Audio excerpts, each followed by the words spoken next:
money, ya, atau teori tentang kuantitas uang. Ya.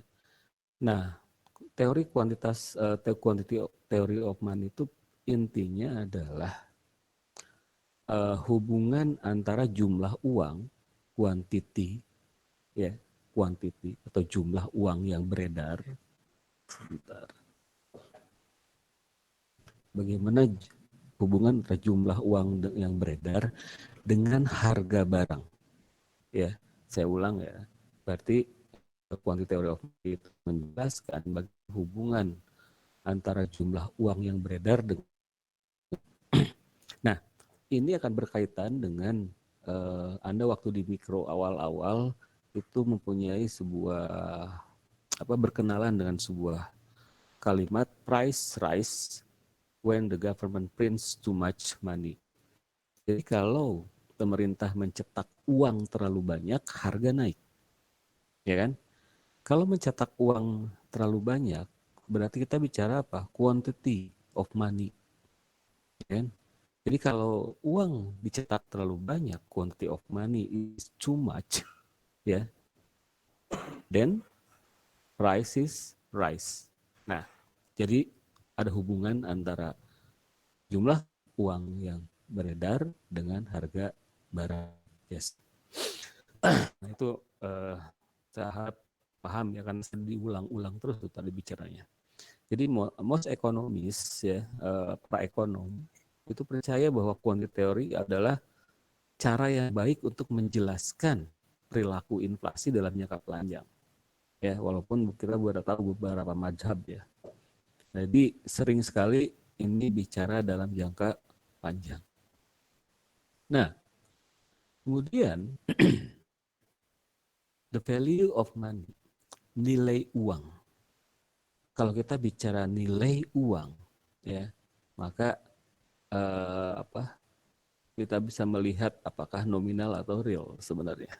Ya, P atau price is the price level. Ya, harga. Dalam teori, dalam konteks ekonomi makro, ya, maka harga itu bukan harga komoditas. Misalnya harga rokok X misalnya, atau harga nasi goreng, enggak.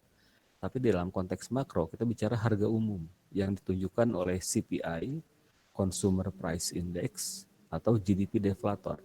Kenapa GDP deflator? Karena GDP deflator itu mencerminkan bagaimana harga itu berubah atau perbedaan antara GDP nominal dengan GDP real.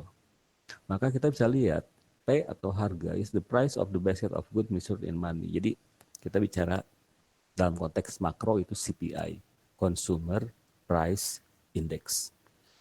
Nah, kemudian kalau kita bicara harga ini kita di 1 per P, maka ini adalah the value-nya. Kalau kita bicara dolar, ya, dolar yang kita ukur dengan barang. Sehingga contoh, kalau sekumpulan sekeranjang barang berupa candy, ya, permen, maka jika harganya dolar, maka value-nya adalah untuk $1 itu 1/2 candy bar. Ini 1/3 candy bar. Kalau saya menekankannya adalah 1/2 candy bar, maka ini menunjukkan apa? Kuantitas. Ya. Sehingga pada saat inflasi, ya, itu akan meningkatkan harga, ya. Namanya inflasi.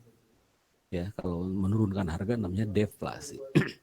Maka akan mendorong apa? Penurunan daripada value of money. Tahu dari mana penurunan value of money? Pada saat harganya naik dari 2 ke 3, maka per dolarnya menjadi lebih sedikit. Lebih sedikit apa? Lebih sedikit dari kuantitas candy bar-nya. Setengah dan sepertiga tentunya lebih banyak setengah, betul kan? Nah, seperti itu. Jadi, kalau kita melihat lagi, ya, the quantity theory of money tadi, ya, bagaimana hubungan antara jumlah uang beredar dengan harga barang, ya. dibangun pada abad ke-18, 1900-an. David Hume, ya, dia seorang classical economist, dapat Nobel Prize, ya. Nah, kita bicara supply demand diagram dan persamaan. Oke, kita lihat money supply-nya gimana. Kalau kita bicara nanti contoh kita akan bicara gambar ini kan. Nah, artinya apa? Ada demand, ada supply. Nah, kalau kita bicara money supply-nya sendiri, maka dalam sebuah perekonomian dan tentunya dalam sebuah perekonomian itu kita bicara sebuah negara, ya. Maka di situ ada otoritas moneter yang salah satu tugasnya adalah mencetak uang. Nah, pada saat dia mencetak uang, maka ada namanya money supply. Maka kalau di sini namanya Federal Reserve, kita bicara di Amerika namanya Federal Reserve atau singkatnya Fed. Kalau kita namanya Bank Indonesia, ya kan? Namanya untuk bank sentral. Nah, we assume misalnya Fed atau bank sentral ini precisely control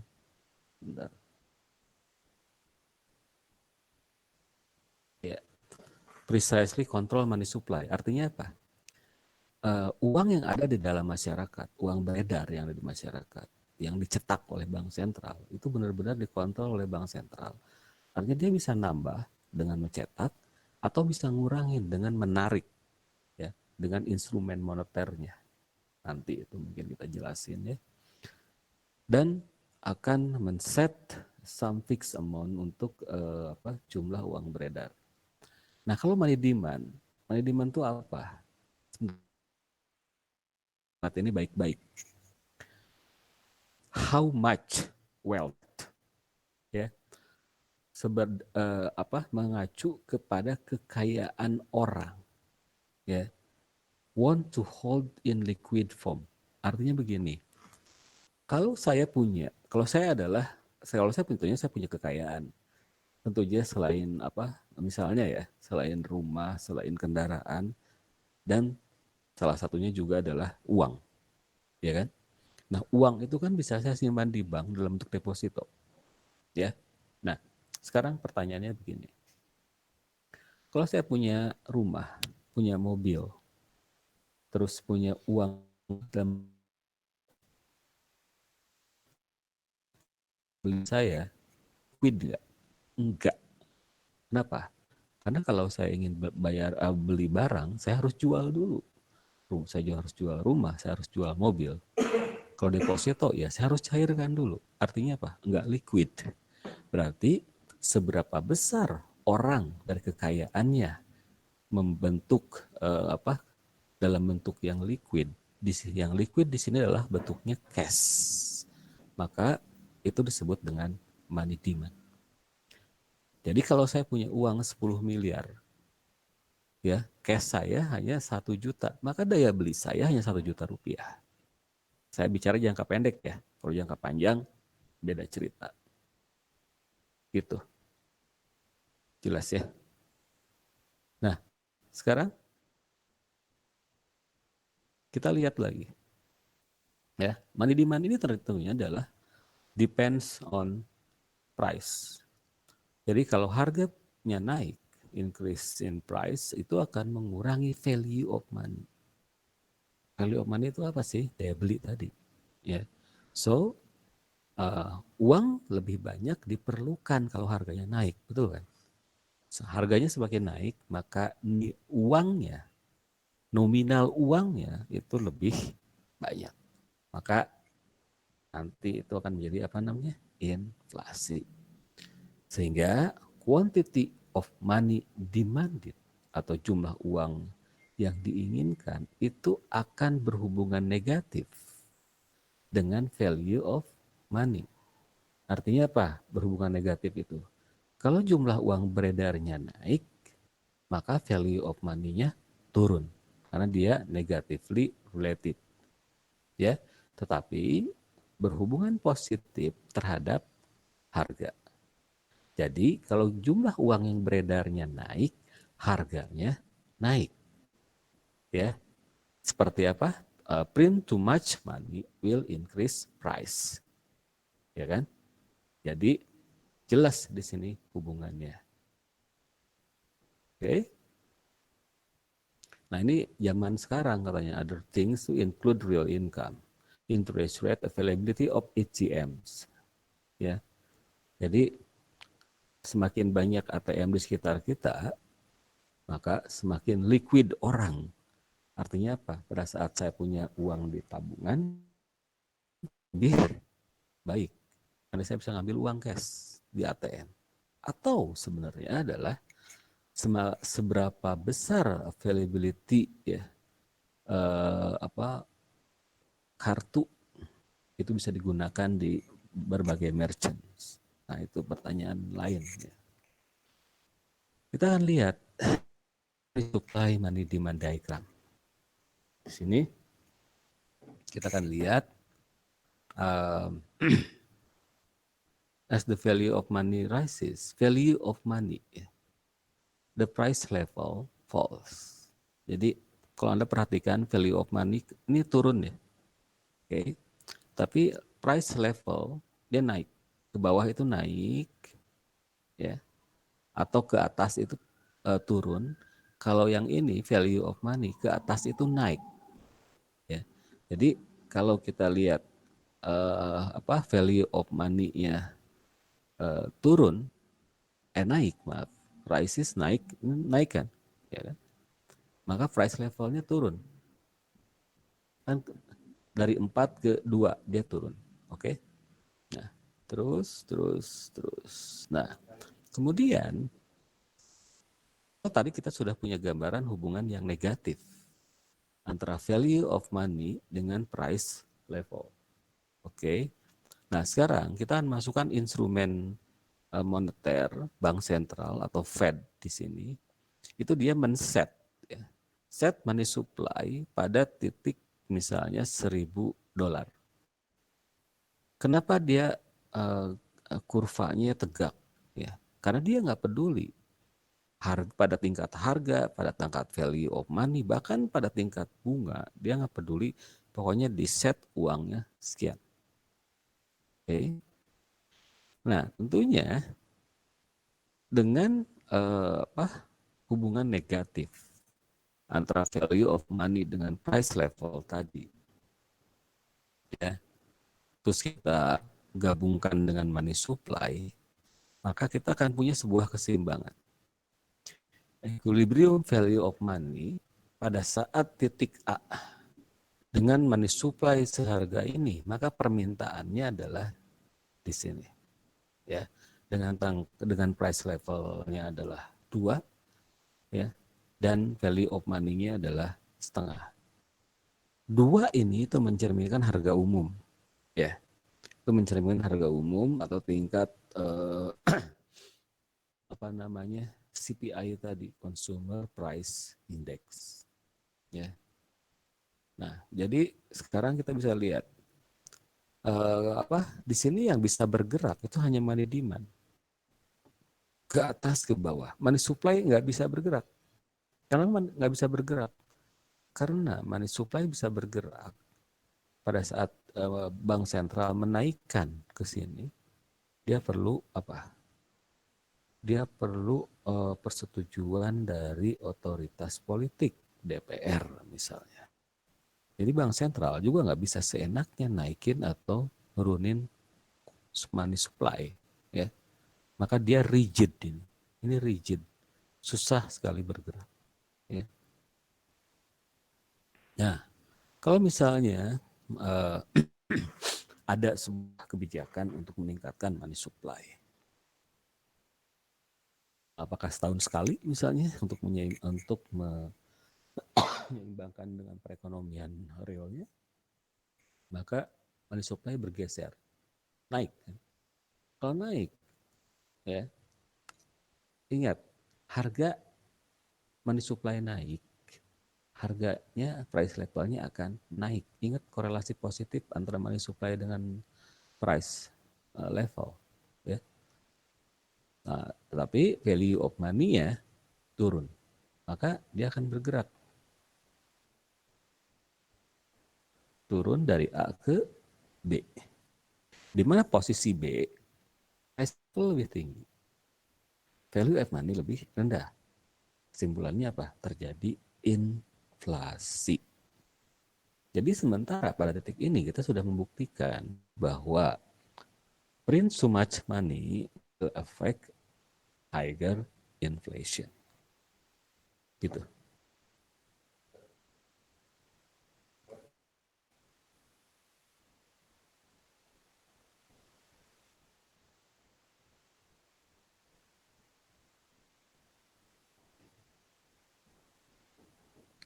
A brief ya. Jadi dari gambar tadi kita bisa lihat apa sih? Sebenarnya saya udah jelasin semua ini. Ya, ini udah saya jelasin. Nah, sekarang kita bicara apa namanya? Real dan nominal variable. Kalian mungkin bukan mungkin ya, pasti sudah apa bagaimana perbedaan antara misalnya GDP real dan GDP nominal. Di mana nominal dan real ini itu perbedaannya ada pada harga yang digunakan untuk menghitung GDP dan GDP nominal. Ya kan?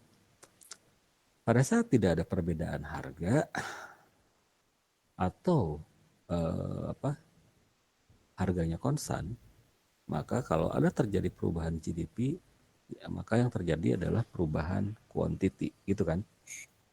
Ya. Nah, jadi kita sekarang melihat bagaimana kita bicara real dan nominal ini dari dalam sisi konteks di quantity of money ini. Jadi nominal variable measured in monetary units, misalnya rupiah, dolar gitu ya.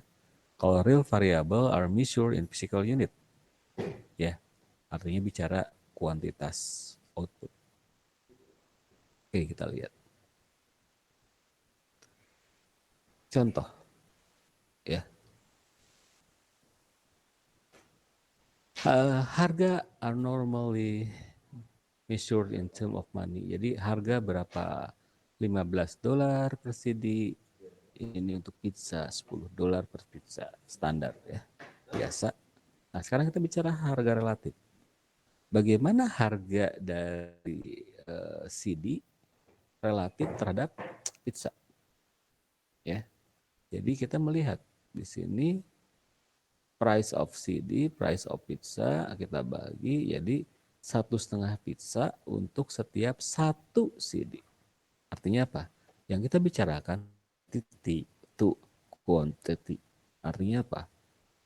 Nominal rupiah, nominal dolar itu nggak kelihatan. Jadi yang kita bicarakan adalah di sini real. Ya, yang kita bicarakan adalah realnya. Nah, jadi sekarang kita lihat lagi. Ya, relative prices are measured in physical unit. Physical unit artinya kita bicara realnya. Ya, maka kita bicara real variables. Maka pada saat kita bicara real, ya, ini juga sama ya upah. Maaf, ini bisa upah.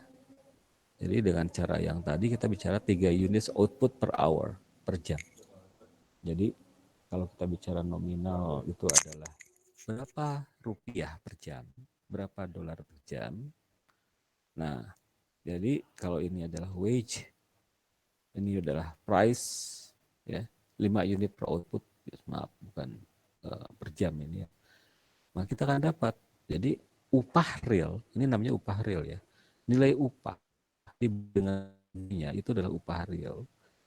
Kita akan dapatkan 3 units output per hour, gitu, ya.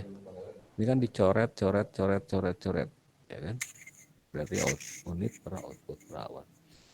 Itu disebut dengan real. Jadi kalau misalnya ada nilai nominal, something nilai nominal, W ini upah kan nominal ya. Terus dibagi dengan harga, maka dia pasti menjadi real. Ya, pendekatannya seperti ini. Ya, jelas ya. Oke. Saya lanjutkan. Sekarang bicara classical dichotomy. Yang namanya dikotomi berarti yang kita bicarakan ada pengertian yang double. Ada dua pengertian dalam satu konteks kita. Ya. Maka the theoretical separation of nominal dan real variables. Jadi yang kita bicarakan adalah bagaimana dia bicara nominal dan real. Nah, Hume yang penerima Mobile tadi ya, dia memperkirakan bahwa monetary developments affect nominal variable but not real variable. Jadi intinya adalah ya, kalau kita bicara bicara money supply, maka yang yang akan terdampak itu hanya nominal. Di mana pada konteks real dia konstan. Gitu. Ya. Jadi moneter instrumen moneter itu akhirnya akan berdampak kepada nominal, tetapi tidak pada real. Kita tadi udah apa itu nominal, apa itu real kan, ya. Jadi dengan classical dichotomy ini yang kita bicarakan itu adalah bahwa monetary hanya ke nominal dan bukan ke real. Oke.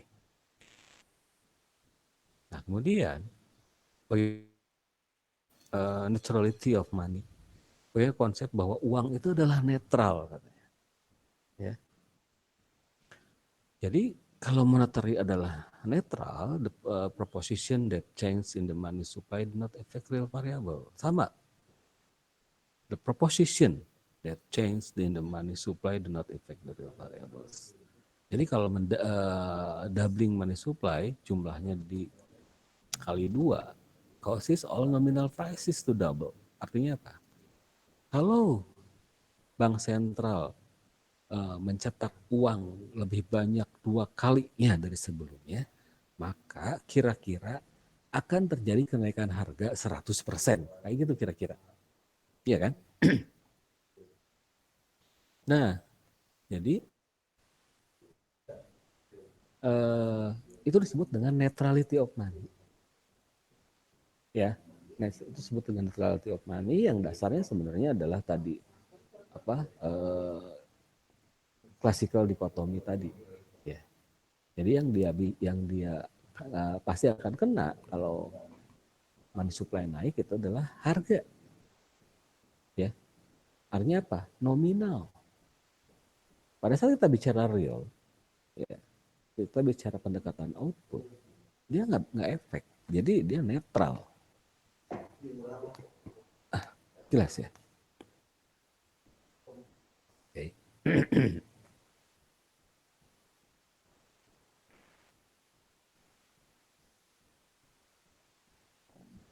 Jadi kalau misalnya the real wage, ini kan berarti ini W itu upah ya, wage. Upah di mana berapa dolar per hour, ya kan? P atau price itu berapa dolar per output. Berarti berapa dolar per output, ya. Nah, jadi quantity of labor supply quantity labornya nggak berubah.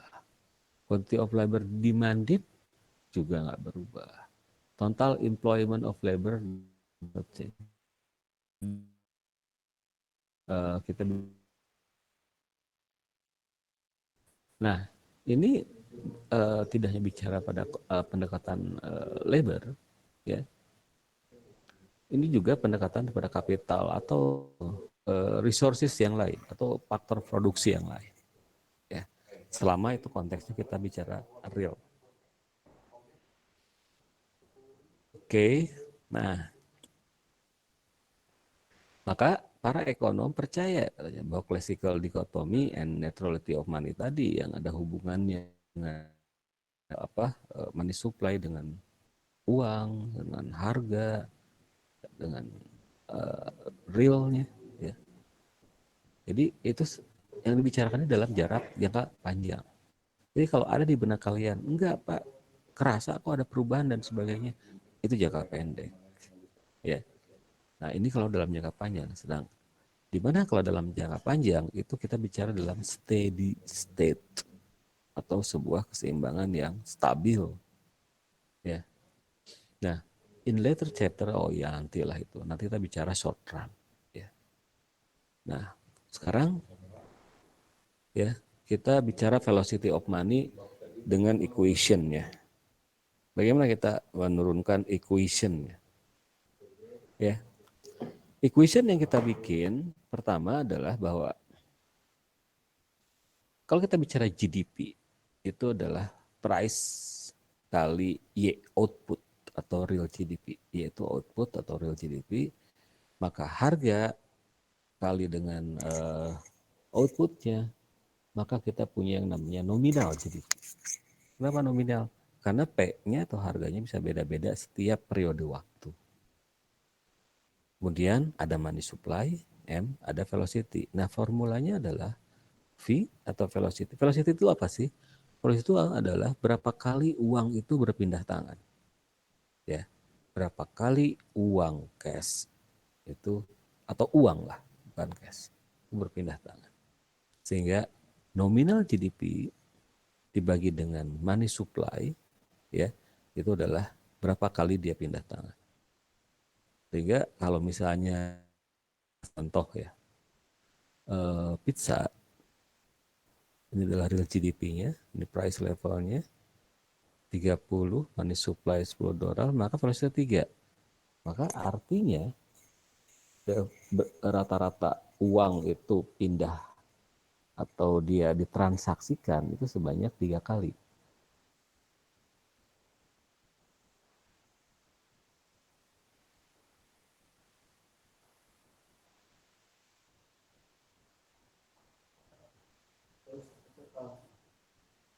Ya. Nah, sekarang kita lihat ini adalah harga, maaf, ini adalah nominal GDP ya. Terus ini adalah velocity ya. Berarti ini velocity semakin, jadi semakin prinsipnya kan semakin sering uang itu berpindah tangan, maka dia akan memberikan multiplier effect yang lebih besar. Artinya akan memberikan kesejahteraan yang lebih tinggi masyarakat. Jadi kalau M2 ya berarti jenis uang giral di sini. Ya. Nah, sekarang kita lihat. Jadi velocity is fairly stable over time. Jadi sebenarnya kalau perekonomian itu dalam tidak ada perubahan struktur ekonomi, artinya dalam bentuk dia stabil, maka ya menunjukkan apa velocity yang stabil. Tapi pada saat perekonomian itu bergerak atau tumbuh, ya maka dia akan berubah, maka akan lebih meningkat. Contoh misalnya gini, sebuah daerah, misalnya anggaplah sebuah daerah di sebuah kampung, ya jauh kemana-mana, gitu ya. Maka orang yang punya uang itu akan ditransaksikan relatif sedikit, ya. Kenapa? Karena dia hanya memerlukan uang untuk apa? Udah cukup. Nah, pada saat daerah itu ternyata dibuka, ya, ada masuk jalan raya, ada masuk tol, ada masuk persimpangan, ada jadi pasar, dia tumbuh. Maka logikanya, ya, orang beraktivitas menjadi lebih tinggi. Pada saat dia beraktivitas lebih tinggi, maka perputaran uang menjadi lebih tinggi juga. Kenapa? Karena struktur ekonominya bertambah atau berubah, ya. Komoditas lebih banyak, perputaran uang tinggi, artinya perekonomian meningkat. Tapi pada saat dia sudah mulai konstan, pertumbuhan ekonominya konstan, maka velocity of money-nya juga akan stabil. Seperti itu ya analoginya. Jadi makanya kalau pada saat kita melihat ini yang velocity tadi, nilai nominal dibagi dengan apa money supply, terus ini sebenarnya sama juga dengan kalau indar lah. Maka quantity equation atau quantity teori itu adalah ini. Di mana ini adalah identitas. Di money supply kali berapa kali uang itu beredar, berpindah tangan, sama dengan nilai output nominal. Dengan kata lain, makroekonomi, berapa jumlah PDRB-nya? PDRB kan sebenarnya. Itu kita bisa cek, bisa dekati dengan berapa uang beredar, kali berapa kali dia berpindah tangan. Ya, sederhana sebenarnya. Hebat, makanya orang yang buat. Jadi, start with quantitative equation yang ini, pada saat V-nya atau velocity adalah stabil, maka perubahan dari M, money, itu akan berubah berdasarkan persentase. Dan Anda bisa lihat macam-macam yang lainnya. Ini tolong diperhatikan saja ya untuk contoh-contoh kasus. Nah, sekarang saya akan masuk ke inflasi. Hiperinflasi itu bicara tentang pertumbuhan harga yang tinggi. Ya. Jadi kalau kita bicara hiperinflasi itu kalau ada pertumbuhan harga 50% per bulan. Ya. Nah, price rise when the government print too much money. Dan kalau kita bicara inflasi atau inflation ini, kan ini hubungannya yang kita bicarakan adalah prices ini kan. Jadi kalau harganya naik, namanya inflasi.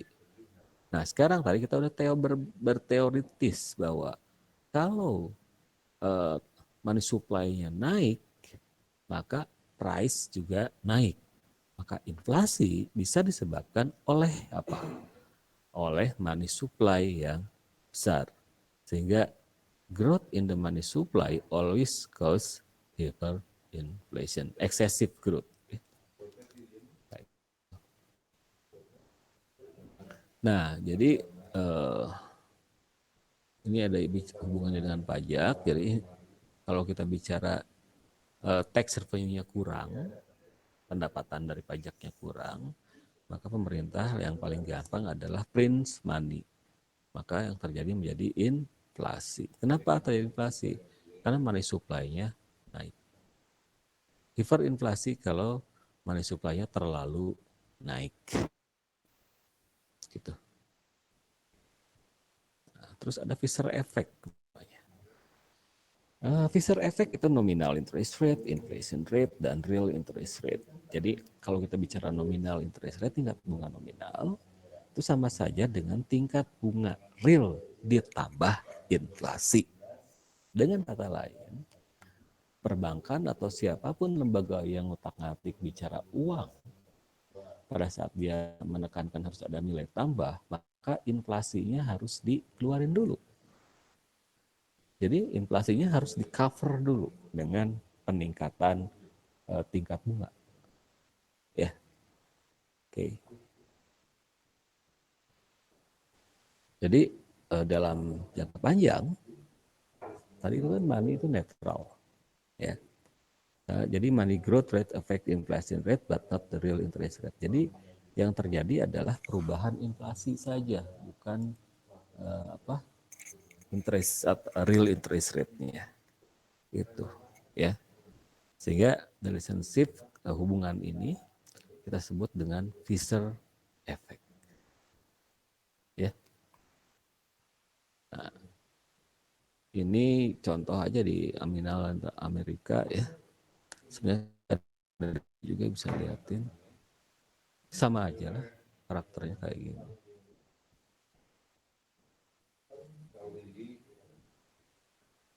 Ya. Jadi inflation tax applies for people holdings of money, not their holdings of wealth. Jadi itu permasalahan juga. Kalau kita pegang uang, sebenarnya sama aja sih. Kalau kita pegang barang yang ada teksnya, kayak rumah, rumah ada teksnya, mobil ada teksnya, motor ada teksnya. Pertanyaan saya, apa sih yang nggak punya teks? Gitu kan? Nah, gitu. Maka kalau gimana pun pasti kita kalau ada inflasi pasti ada cost. Costnya apa ya? Kenaikan biaya dalam waktu ke waktu. Nah, jadi ini nominal wage, ini CPI. Kalau CPI itu kan menunjukkan indeks yang berapa CPI-nya. CPI itu apa? Consumer Price Index atau indeks harga konsumen. Jadi kalau misalnya CPI ini kita bikin growth, ya namanya inflasi. Ya.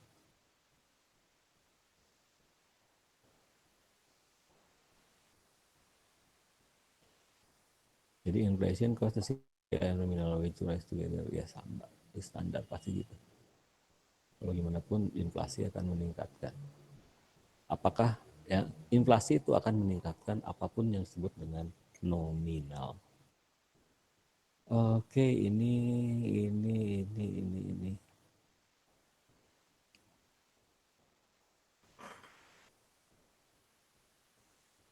Sekarang coba tolong buka videonya semuanya ya. Jadi ada tugas buat kalian. Mahasiswa ini ada berapa orang ya? Ini masih masuk keluar terus ya. Nah sekarang apa? Ada 22 orang. Berapa orang sih ini? Ya. Kita akan bikin bagi kelompok ya.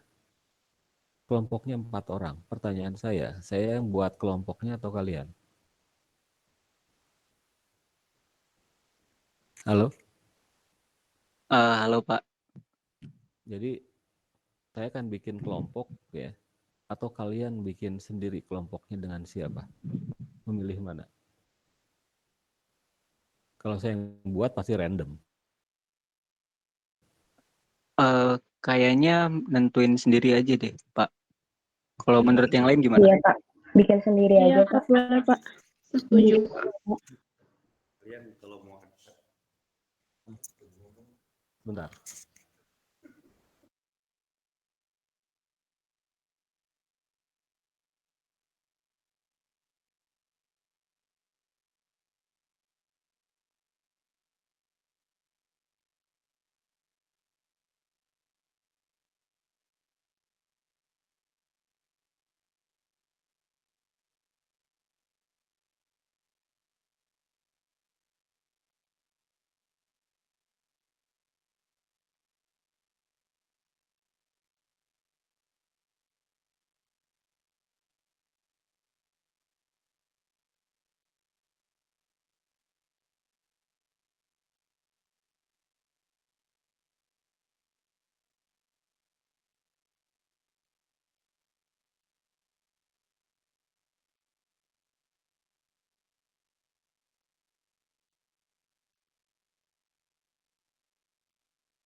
Oke, maaf ada interupsi dari Pak Iyal. Jadi untuk kelompok kalian yang buat oke.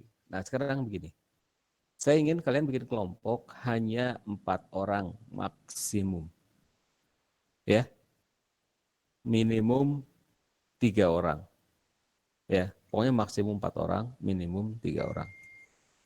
Kalian bikin kelompok. Nah tugasnya adalah ya. Saya ingin dari apa yang saya sampaikan, ada 3 item, ada 3 hal utama yang saya sampaikan yang tadi. Pertama itu adalah tentang quantity theory of money, ya, quantity theory of money. Kedua adalah dikotomi, sebentar.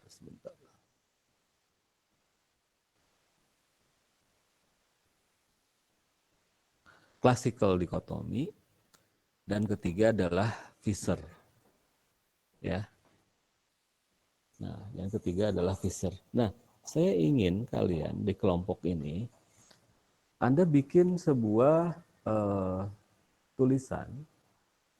Pertama, jelasin teorinya apa dengan persamaannya. Dan kedua, bikin contoh kasus. Contoh kasus. Bukan contoh soal ya, tolong. Beda.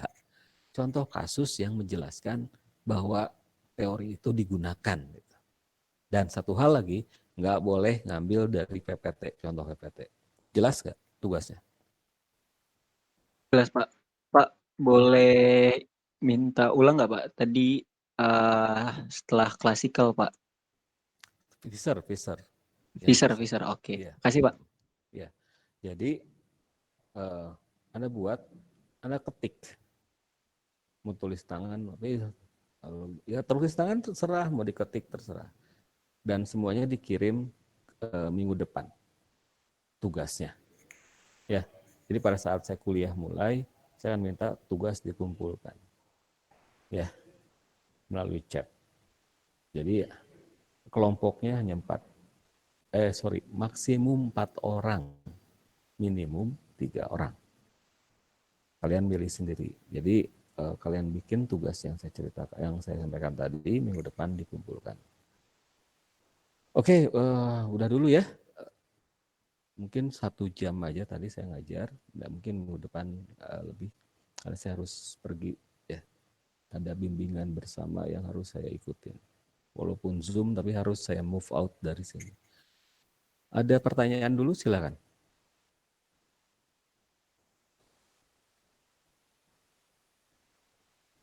Ada pertanyaan? Tidak. Kalau tidak, jangan lupa isi daftar hadir. Nah, ada cerita kamu lupa lagi ya. Daftar hadir. Jadi minggu depan kita ketemu pada jam dan waktu yang sama. Jadi 12.30 ya sekarang ya. Selamat siang. Assalamualaikum warahmatullahi wabarakatuh. Waalaikumsalam warahmatullahi wabarakatuh. Waalaikumsalam. Terima kasih, Pak. Terima kasih, Pak. Terima kasih, Pak. Terima kasih, Pak.